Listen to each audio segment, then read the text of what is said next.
ওয়ালাইকুম সালাম। অসম্ভব ভালো লাগছে, সবার থেকে আরো বেশি শকিং লাগছে। মা বের হলেন, হাতে ফুল, মুখে চওড়া হাসি, চোখটা খানিকটা ছলছলে। ছেলের জন্য যে মায়ের আজ এত সম্মান। ক্যামেরার ফ্রেমের ঝিলিক আলো বারবারই যে পড়ছে চোখে। ঠিক মায়ের পরেই বেরিয়ে এলেন সুপারস্টার দেওয়ান হামজা চৌধুরী। বসন্তে রাজপুত্র যে দেশে এসেছে।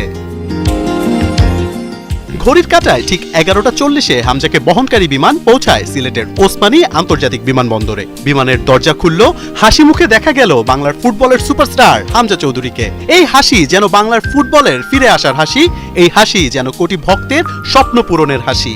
ফুলের শুভেচ্ছায় তাকে বরণ করলো বাংলাদেশ বিমানের পাইলট সহ ঊর্ধ্বতন কর্মকর্তারা। দেশের মাটিতে প্রথম পা ফেলল বাংলার ফুটবলের প্রিন্স হামজা চৌধুরী। এয়ারপোর্টের 2 নম্বর গেট দিয়ে রাজকীয় বেশে হামজার এগিয়ে চলা। মাকে সামনে রেখে স্ত্রীকে পাশে নিয়ে ভিআইপি গেট দিয়ে বের হন হামজা। গেটের বাইরে অধীর অপেক্ষায় তার বাবা। ছেলেকে হাত ধরে কঠোর নিরাপত্তায় বের করেন তিনি। খেলাযুগের ক্যামেরার প্রতিটি ফ্রেমে শুধুই হামজাকে খুঁজে ফেরা। প্রথম কথাও বললেন খেলাযুগের সাথেই। হামজা চৌধুরী, আসসালামু আলাইকুম। ওয়ালাইকুম আসসালাম। কেমন আছেন? ভালো আছি।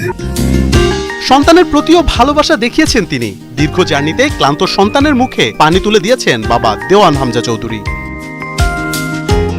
হামজাকে নিয়ে আয়োজন অনেক, কেনই বা হবে না। হামজা যে বাংলার আকাশের নতুন তারা, তার মাও অবাক এত আয়োজন দেখে। হামজার স্ত্রী বাংলাদেশের না হলেও বাংলার মাটির প্রতি, বাংলা ভাষার প্রতি তার আছে গভীর টান। হালকা হালকা বাংলাও যে জানেন অলিভিয়া চৌধুরী। শুনি ভালো পিচ্ছি পিচ্ছি excited, so excited to B here.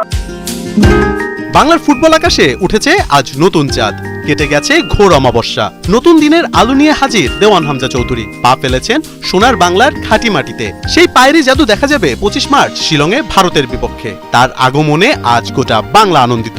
Welcome home mister Dewan Hamza Chowdhury.